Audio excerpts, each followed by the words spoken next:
मकर संक्रांति की एक कहानी के अनुसार एक तिल का दाना 7 ऋषियों ने मिलके खाया था, इसलिए हम उस दिन तिल की मिठाइयाँ खाते हैं। कृपया इसका महत्व बताइए। सबसे छोटा दान है तिल, और वो पौष्टिकर भी है। कहते ना तिल के बराबर, माने लघु और सूक्ष्म, अति सूक्ष्मता का प्रतीक है। तो सब ऋषियों ने मिलके एक तिल का दाना खाया, माने ऋषि और कितने सूक्ष्म होंगे। माने इतने सूक्ष्म जगत से हमको जोड़ने के लिए हमें भी सूक्ष्म होना पड़ेगा। हमारा मन पत्थर जैसा लगता है जब हम दुखी होते हैं, और हल्का लगता है जब हम प्रसन्न होते हैं, और अति सूक्ष्म लगता है जब हम अध्यात्म के विचार से भरे हुए होते हैं। और ऋषित्व की प्राप्ति में हम अणु के जैसे होते, अणोरणीयान, अणु से भी छोटे अणु जैसे होते हैं। वही हमारी चैतन्य सत्ता है, आत्म सत्ता है। ये इसका अनुभव होने पे पता चलेगा। मगर एक तिल इतना बड़ा लगे, माने इतना सूक्ष्म हम हो गए। अणोरणीयान, अणोरणीयान महतो महीयान, महतो महीयान माने बड़े से बड़ी, जितने ब्रह्मांड से भी बड़े और अणु से भी अणु है।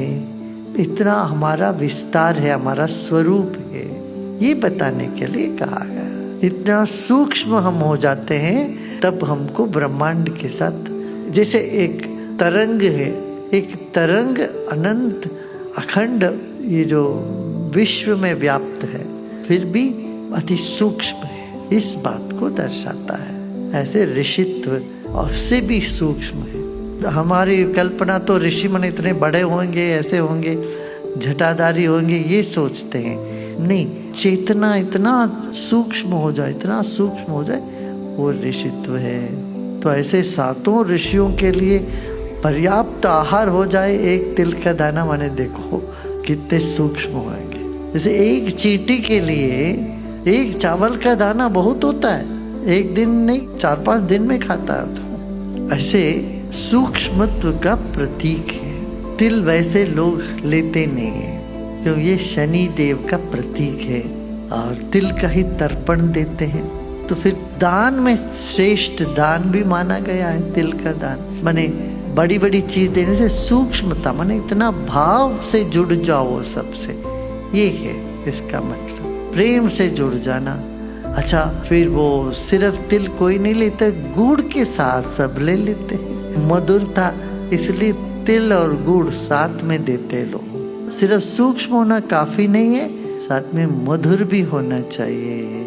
वाणी सिर्फ मधुर हो काफी नहीं है, मगर सत्य भी होना चाहिए।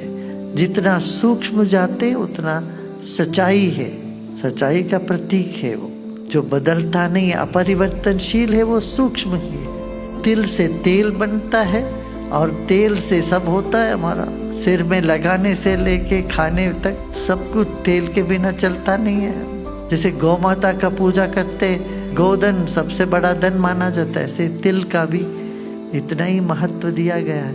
और पहला जो फसल है वो सिर्फ अपना मत खाओ, समर्पण करो, भगवान को समर्पण करो, और सबको समाज में एक दूसरे को दे करके बांट के खाओ, बांट के जियो।